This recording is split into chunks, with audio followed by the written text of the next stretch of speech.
한 번쯤 여러분 보셨을 터인데요. 이렇게 생긴 그림입니다. 이 그림 말고요. 이렇게 생겼습니다. 레오나르도 다빈치가 그렸다는 이 그림은요, 중세의 최고의 명작으로 뽑힙니다. 이 그림 뭐가 이렇게 특별한 것일까요? 제가 보기에는 그냥 다른 초상화와 별반 다를 게 없어 보입니다. 그런데 이 그림이 명작인 이유가 있다는 것이죠. 이 모나리자는 당대 유례 없는 획기적인 기법으로 그림을 그린 거랍니다.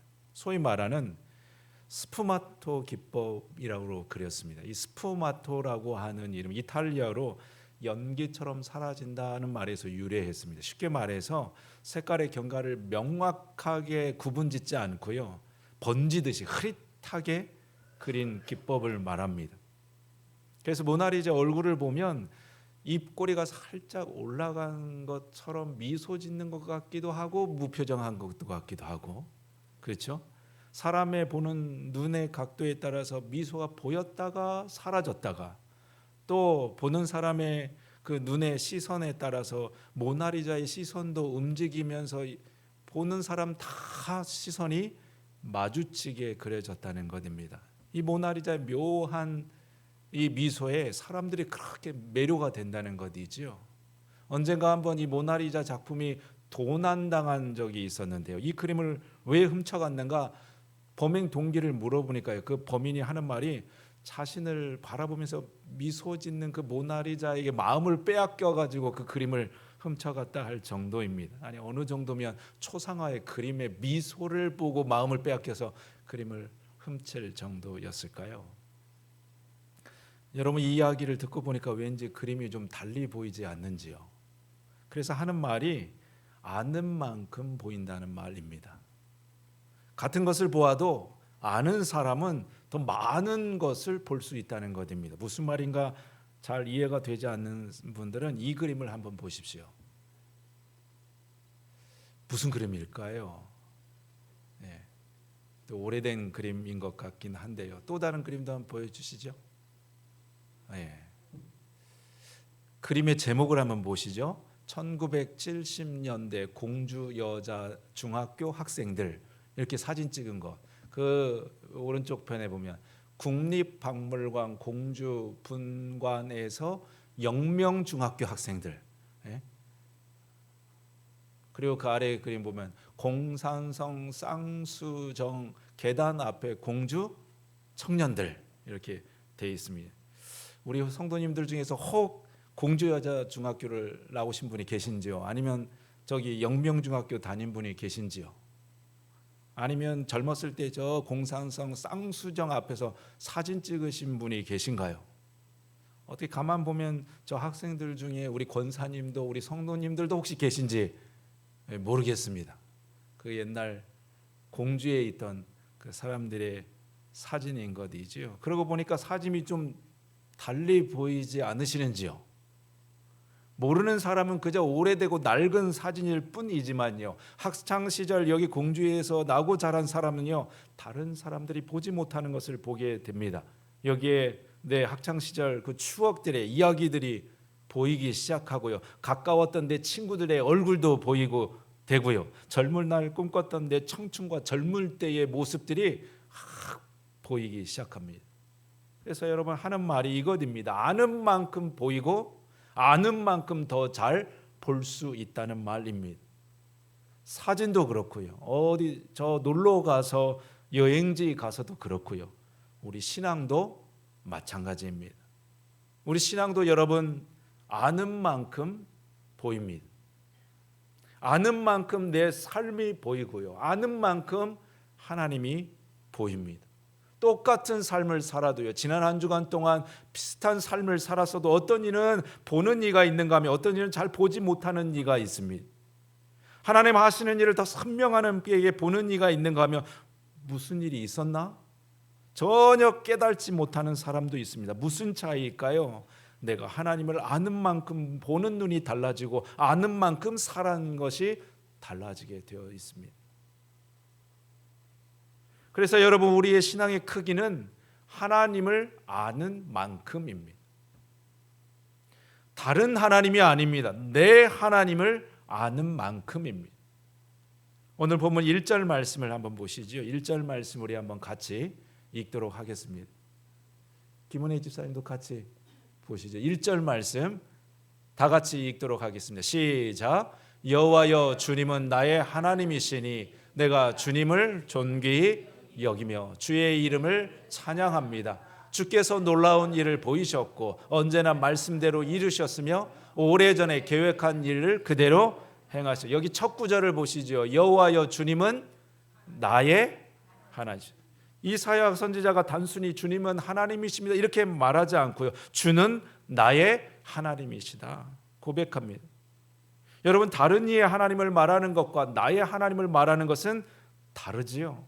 다른 사람의 아는 그 하나님과 내가 아는 하나님은 전혀 다른 것입니다. 우리는 종종 다른 이의 하나님을 알 때가 많습니다. 다른 사람에게 들은 하나님을 더 많이 알 때가 있습니다. 아니요, 그것은 내 신앙이 아닙니다. 내 신앙은 내 하나님을 아는 만큼입니다. 그것도 지식으로 아는 하나님이 아니라 내 경험으로 아는 하나님입니다. 저는 우리나라 대통령을 잘 알고 있습니다. 혹 여러분들 중에 대통령하고 친분이 있으신 분 한번 손 한번 들어보시지요. 없으시지요? 제가 이런 사람입니다. 저를 무시하지 마십시오. 저는 우리나라 대통령을 알고 있습니다. 어떻게 알까요? TV에서 봐서 압니다. 에게 그게 무슨 아는 거라고요. 그렇게 치면은 우리나라에서 대통령 모르는 사람이 누가 있을까요? 저는 충남도지사도 알고 있습니다. 지난번 우리 마을에서 행사할 때 저 멀지에서 몇 번 본 적이 있습니다. 그러면 아는 것 아닌가요? 글쎄요. 저는 또 연예인 유재석도 알고 있습니다. 매주 한 번씩 그가 나오는 TV 프로그램을 아주 재밌게 보고 있습니다. 그러면 아는 것 아닌가요? 아니요, 여러분. 그렇게 아는 것 말고요. 눈으로 봐서 알고 남에게 들어서 아는 것 말고요. 내가 직접 만나서 아는 것을 말합니다. 나만 알고 그는 모르는 그런 알 말고요. 나도 알고 그도 알고 서로 다 같이 아는 그 알을 말하는 것입니다. 우리는 그것을 경험적 알미라고 말합니다. 그를 직접 만나서 아는 것이라는 것이지요. 우리가 하나님을 아는 것도 이 경험적 알미 필요합니다. 내가 하나님을 직접 만나서 아는 것입니다. 이 경험이 참 중요합니다. 그것만큼이 내 신앙의 크기이기 때문입니다. 내가 교회에 오래 다니셨다고요? 내가 직분이 높다고요? 아니요. 그것이 우리의 신앙의 크기를 결정해 주지 않습니다. 내가 내 하나님을 직접 경험해서 아는 만큼이 내 신앙입니다. 우리는 그 범위를 벗어날 수가 없습니다.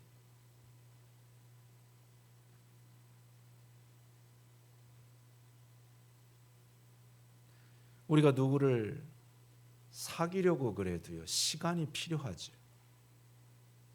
시간을 내서 그를 만나고 그와 같이 식사도 하고 그와 같이 대화를 만나고 그래야 친분이 생기는 것이지요. 저도 저희 아파트 앞집에 아저씨가 계시는데요.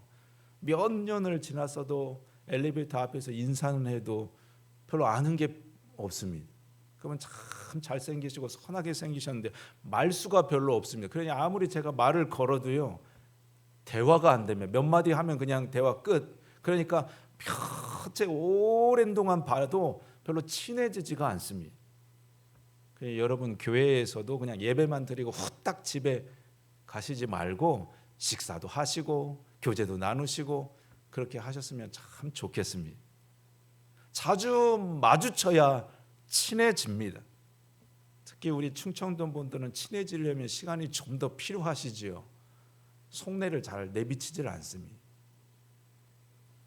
충청도 두 분이 만나서 이런 대화를 나눴답니다. 한 분이 말했지요. 우리 이번 주 한번 봐요. 언제요? 아, 시간 되면요. 토요일 어때요? 토요일로 괜찮죠. 그럼 몇 시에 볼까요? 숨 넘어가요? 안 죽으면 언젠가 보겠죠. 그래서 다시 물었다면 그럼 어디서 볼까요? 거기 있잖요. 거기 어디요? 거기 그 짝 있잖아요. 뒷동만한 동네 뭐 댕기다 보면 보겠죠. 그랬더니 그 사람이 그럼 그랴. 그리고 헤어졌다는 것입니다. 여러분 약속을 분명히 했기는 했는데요. 시간도 장소도 다 안 정해졌습니다. 그래서 두 분이 만났는지 못 만났는지 잘 모르겠습니다. 그래서 충청도 분들은 절대 서두른다고 친해지는 것이 아니랍니다. 그런데 한번 친해졌다 하면 이것처럼 진국이 없습니다. 맞는가요? 맞는가요? 틀린가요? 정영진 집사님 맞는가요? 말씀을 안 하셔. 절대 속내를 비치지 않아요. 맞는 것도 아니고 틀린 것도 아니고. 여러분 우리가 하나님을 만나고 아는 데에도요 시간이 필요합니다. 이사야 선지자도 오랜 동안 자신의 하나님을 만나고서 비로소 알게 된 것이 오늘 말씀에 두 가지를 기록하고 있어요. 그것이 1절 말씀에 기록이 되어 있죠. 1절 말씀 개역 성경으로 다시 한번 보도록 하겠습니다. 1절 말씀입니다. 여호와여 주는 나의 하나님이시라. 내가 주를 높이고 그의 이름을 찬송하오리니 주는 기사를 옛적에 정하신 대로 성실함과 진실함으로 행하셨습니다. 초반절 말씀 보시죠. 주는 기사를 옛적에 정하신 뜻대로 성실함과 진실함으로 행하셨습니다. 이사야가 하나님을 만나서 알게 된 두 가지, 하나님의 성실함, 그분의 진실함이었습니다. 이사야가 하나님의 모든 행하시는 일들을 다 겪으며 깨달은 것이 하나님이 얼마나 성실하신 분인가, 그것을 알게 된 것입니다. 성실했다는 말은 변치 않고 한결같음을 말합니다. 이런 때는 이랬다가 저런 때는 저랬다가 그렇게 행하지 않으셨다는 말입니다. 어제는 이랬다가 또 오늘은 저랬다 하지 않으셨다는 말씀입니다. 우리 그러면 믿지 못하지요. 어제 다르고 오늘 다르면 우리 그 사람 신뢰할 수가 없지요. 그러나 하나님의 일하심은 언제나 성실하셨습니다.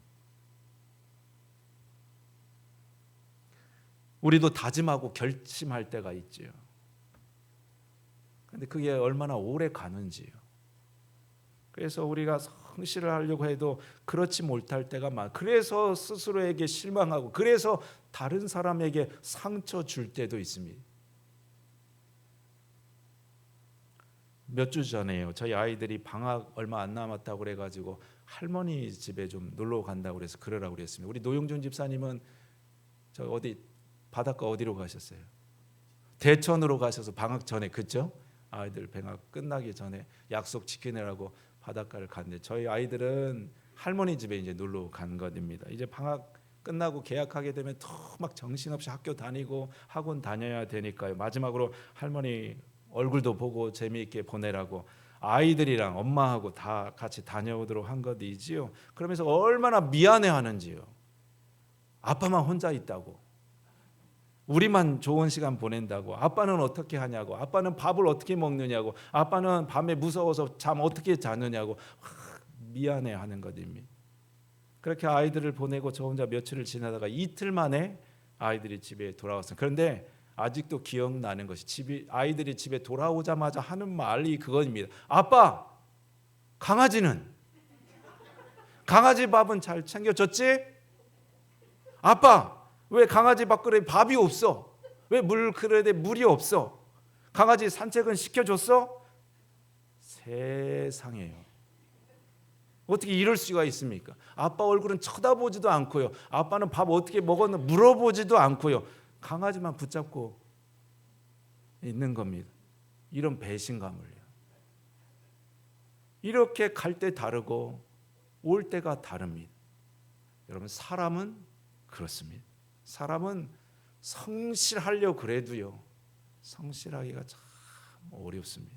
그런데 우리를 대하시는 하나님은요, 그러지 않으신다는 것. 그분의 성실함은 한결 같으시다는. 그래서 오늘 말씀 1절 말씀에 강조하는 것이 그것이지요. 주는 기사를 옛적에 정하신 뜻대로. 그냥 막 그때 순간순간마다 그냥 하고픈 대로 그냥 즉흥적으로 어쩌다가 이렇게 하고 저렇게 했다는 말씀이 아님, 하나님께서 오래전부터 계획하신 그분의 뜻을 따라서 모든 일을 이루어 가셨다는 것, 그것은 저와 여러분의 삶도 마찬가지입니다. 때로 하나님이 하시는 일이 이해되지 않을 때가 있지요. 하나님 왜 이러시는가? 하나님 왜 나한테 이런 어려움을 겪게 하시는가? 왜 내 기도에 그렇게 응답해 주시지 않으신가? 하나님 정말 나를 위해 일하고 계시는 것인가? 의심될 때도 있습니다. 하지만 여러분, 언제나 변함없으신 하나님은 오늘도 나를 위해 성실히 일하시는 분입니다. 그분은 내 고통을 누구보다도 더 잘 아십니다. 내가 무엇을 힘들어하는지, 무엇을 걱정하고 염려하는지, 내가 있어야 될 것이 무엇이고 필요한 것이 무엇인가, 나를 잘 아실 뿐만 아니라 내 때를 너무나 더 잘 아시는 분입니다. 그래서 그분은 지금도 내게 가장 좋은 길로 인도하시고 가장 선한 길로 그분의 정하신 뜻에 따라 차근차근 우리의 길을 인도해 가시는 분입니다. 그러니 여러분 너무 걱정하지 마십시오. 여러분 너무 마음 졸여하지 마십시오. 그분은 나를 절대 실망시키지 않으실 분입니다. 우리가 잘 아는 찬송이 있지요. 하나님 한 번도 나를 실망시킨 적 없고. 우리 같이 한번 최병숙 권사님 한번 읽어봐 주실 수 있겠어요? 시작. 예. 네. 오 신실하신 주, 내 너를 떠나지도 않으리라, 내 너를 버리지, 약속하셨던 주님, 그 약속을 지키사 이후로도 영원토록 나를 지키시리라 확신하네.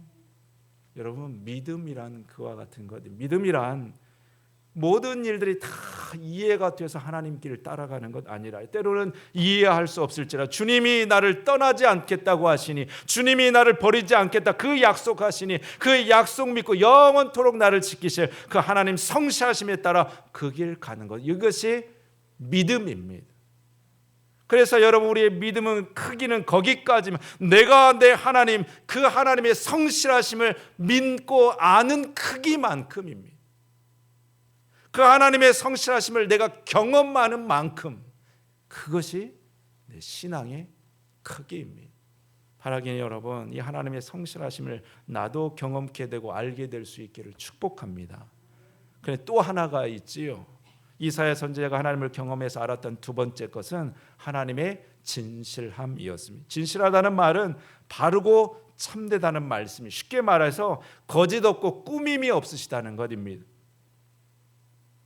진실하신 하나님께서 어떻게 일하셨는가, 2절 3절 말씀을 잘 보면 알 수 있습니다. 2절 3절 말씀 한번 보시죠. 제가 2절 말씀을 읽겠습니다. 주께서 성을 폐허더미로 만드시고 성벽으로 둘린 마을을 무너뜨리셨습니다. 적들이 굳건하게 지은 성이 사라지니 그들이 결코 다시 짓지 못할 것입니다. 3절 말씀 같이 읽습니다. 시작.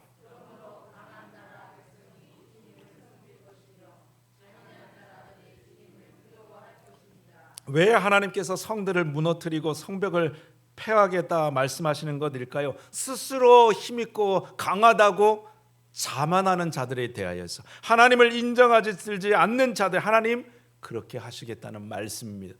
그런데 겸손하고 가난한 자들에게는 어떻게 하시겠다는 것일까요? 이 4절 5절 말씀도 한번 저와 같이 읽도록 하겠습니다. 4절 5절의 말씀 제가 읽습니다. 주님은 가난한 자들과 위험에 처한 사람들의 구원자가 되십니다. 주님은 폭풍을 피할 피난처가 되시고 뜨거운 햇볕을 가릴 그늘이 되십니다. 잔인한 사람들이 폭풍처럼 성벽을 몰아치고, 5절 같이 읽습니다. 시작.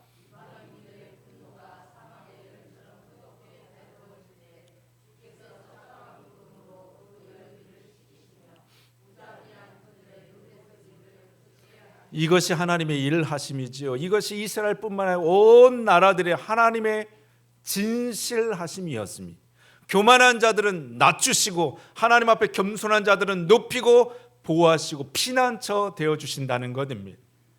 여기에 우리 하나님의 진심을 알 수 있습니다. 하나님은 우리가 좀 잘 되었으면 좋겠습니다. 하나님 안의 평안을, 주님 안의 안식과 평안을 누리기를 원하는 것이지요. 때때로 우리에게 광야를 걷게 하시는 것도, 힘들 때를 지나게 하는 것도 실은 그것이 목적이 아니, 심판이 하나님의 궁극적인 목적이 아닙니다. 하나님의 본 뜻은 우리가 회복되고 바른 길을 가는 것입니다.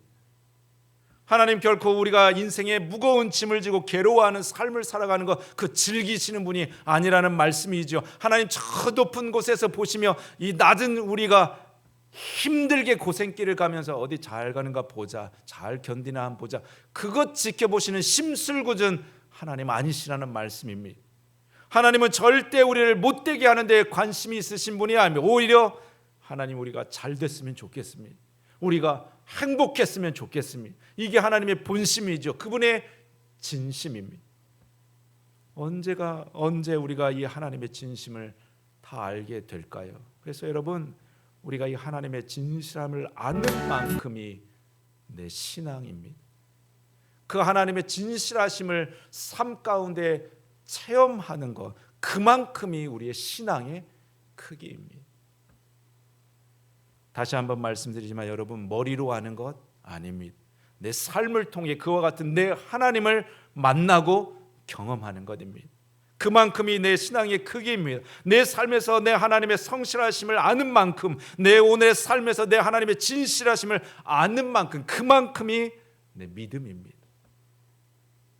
그러니 여러분, 지금 내게 있는 삶의 문제를, 내 어려움을 주님을 만나는 내 기회로 삼으실 수 있기를 바랍니다.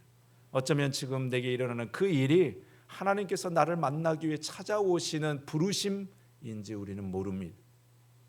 하나님을 만난 사람들은 다 그와 같은 사람이었습니다. 그들의 일상 가운데 찾아오신 주님을 만난 사람들이었습니다. 베드로가 그랬고요, 삭개오가 그랬고요, 사마리아 여인이 그랬고, 혈류증 여인이 그와 같았습니다. 자신들에게 일어나는 일상의 작은 것들을, 사건들을 통해서 그들은 찾아오신 주님을 만나서 그의 인생이 달라졌습니다. 여러분, 내가 만나지 않으면 아무 일도 일어나지 않습니다. 아무리 설교를 열심히 들어도요, 아무리 주일에 교회와 예배를 잘 드려도요, 내 하나님을 만나지 않으면 나에게 아무 일도 일어나지 않습니다. 그러니 여러분, 구경하듯이 멀리 서 계시지 마시기를 바랍니다. 찾아오는 내 하나님을 남보듯이 그냥 지나쳐 가지 마시기를 바랍니다. 주님을 만나는 일은 남이 대신해 줄 수가 없습니다. 설교하는 목사가 대신 여러분들을 경험해 드릴 수 없습니다. 그것은 내 하나님은 내가 만나야 됩니다. 잊지 마십시오. 하나님을 아는 만큼이 내가 하나님을 볼 수 있습니다. 내가 하나님을 만나는 만큼 내 삶이 보이기 시작합니다. 그만큼 내 믿음이 되고, 그만큼 오늘을 살 수 있는 힘을 얻게 되어지고, 그만큼 오늘을 행복하게 살 수 있습니다. 이 믿음과 열심으로 내 하나님을 만남으로 참 평안과 행복을 누리는 복된 삶을 살아가는 저와 여러분 되기를 우리 주님의 이름으로 축복합니다. 우리 기도하도록 하겠습니다. 하나님 아버지,